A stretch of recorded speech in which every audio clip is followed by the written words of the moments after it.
we're transitioning towards that world where we can basically get along with each other. Interesting. Jan, what a great conversation and what a great education. Tell me what's the one thing that you personally would like us to know about your experience, your education, how you collected the information. You call yourself a plotter. What's the one thing that you think is something for us to know, to remember, and to really stay focused on? What is the primary thought that we should stay with in this process of understanding your work as a researcher? Well, I think the thing is to understand that nobody has even an idea about what's going on with these things. Mm-hmm. No one. I don't. I'm as puzzled. I'm puzzled. I think the government is puzzled, and I don't think they have superior data. I think they have better data than, all these people running around, speculating on everything that happens. I believe there's something to them, and I believe there's ways to find out more about them, but I don't think it's been done yet. Okay. And so what I'm doing is I'm trying to walk around and pick up on the beach and pick up a pretty rock. Mm-hmm. That's my thing. And the other thing is I am trying to preserve what others and myself have found to date, because so many of these things just end up going away. They're ephemeral. I mean, people collect. Like I told you about yesterday, the guy had 2 barns to store all the material he had collected, and of course, they were exposed to the elements, and so 2 barns full of stuff ended up being 2 filing cabinet drawers. That's tragic. So that's the 2 things I say. I'm looking for a piece of knowledge that I can find, and trying to preserve what's been collected by others and myself.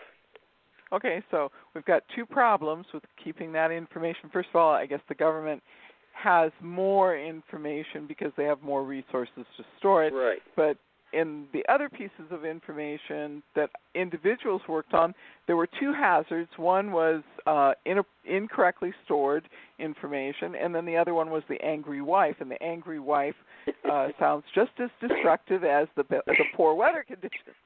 So. Yes, exactly. And it's not just Both it's forces not just of that. nature. You just people get tired of this. They've done it for 10, 15 years, and they've spent a lot of money. Maybe if they've actually done some investigations, and they're tired of it, and they feel like they haven't gone. They haven't solved the problem. Right.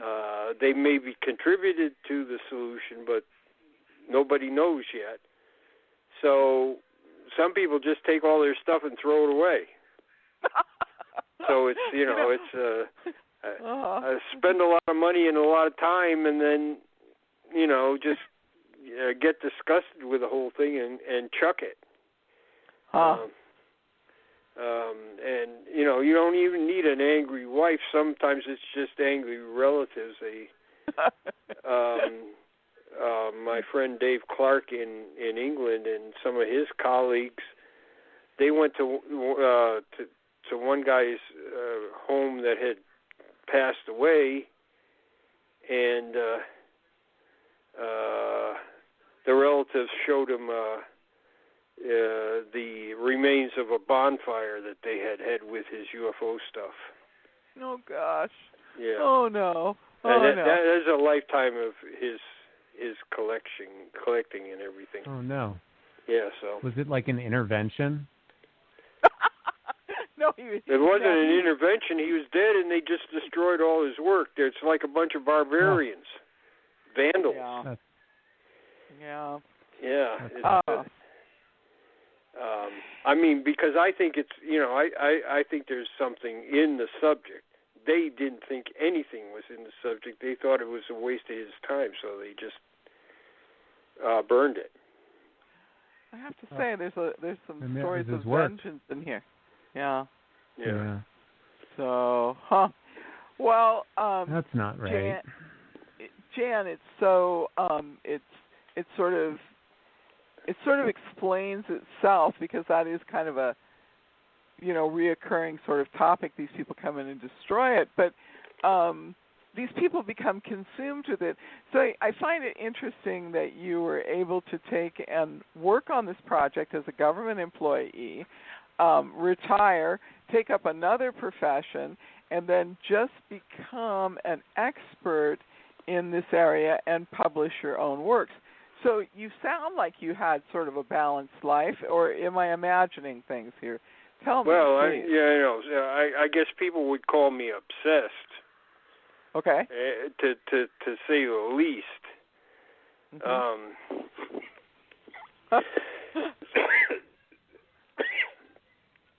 And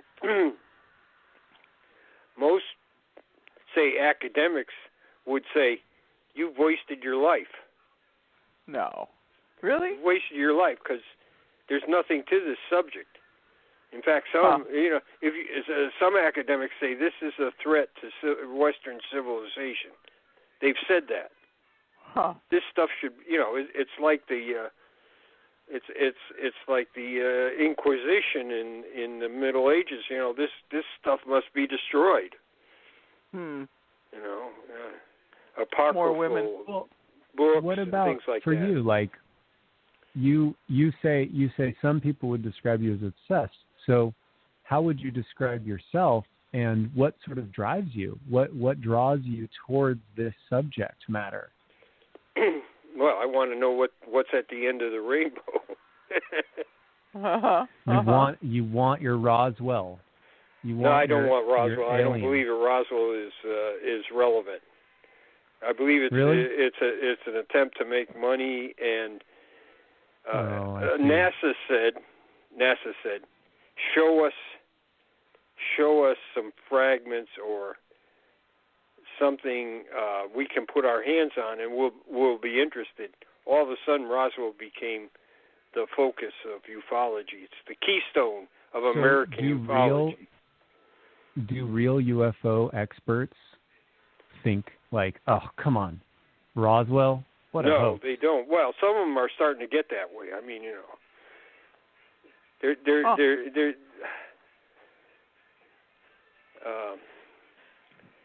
and a lot of them have the idea, okay, the government's hiding everything. The government's hiding everything. I think the government has more and better data, but mostly it's not recognized if it's significant, or if it is recognized as significant, it's not that much better. Well, Dan, I kind of am on the same page with you when it comes to these sort of conspiracy ideas. A lot of people are like, oh, the government's hiding stuff. I've worked in some pretty significantly large organizations, and what I've noticed is like the biggest conspiracy that's happening is that none of us know what's going on, really. It's like organized chaos. Yeah. Like it's really, we don't have a very good handle on much of it. And it's sort of like the big conspiracy is that there is no conspiracy. Yeah. I like this one story. The air attaché to Brazil went to, and the Brazilians had some rather fantastic sightings. And so he was there, and he asked if he could see things that they collected, and then he's writing a report back to the Pentagon, and he says he describes some of the incidents, and then he says, and I've looked at this stuff, and they have stuff going back to the 19th century that they've collected, and he says, I always thought this subject was hogwash. He said, I don't think so now after seeing this collection. Okay. So, so that to me is interesting. Now I think we have better stuff in our. They've released all the UFO Project Blue Book case files, or they say they have. Let's put it that way. I know that there's a lot of them that are missing, or things that never reached Blue Book. I can demonstrate that. But okay, do it. It's good. Do it. Yeah. So I can demonstrate that there's times when, in the newspaper the on-scene investigator is identified probably with a picture standing next to the witness, and that case didn't make it into Project Blue Book. Okay.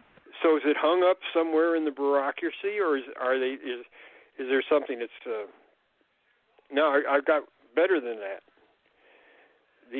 Every significant intelligence report that the Air Force gets, they make an index card. They assign the intelligence report a serial number, and they make an index card about it. And so I've been able to get some of these index cards from the National Archives. So I've got 800 of these things, and then you try to find them in Project Blue Book, and a significant number cannot be found. So where are they? What happened to them? Destroyed.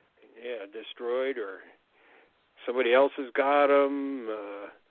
Anyways, the thing is, they have a master file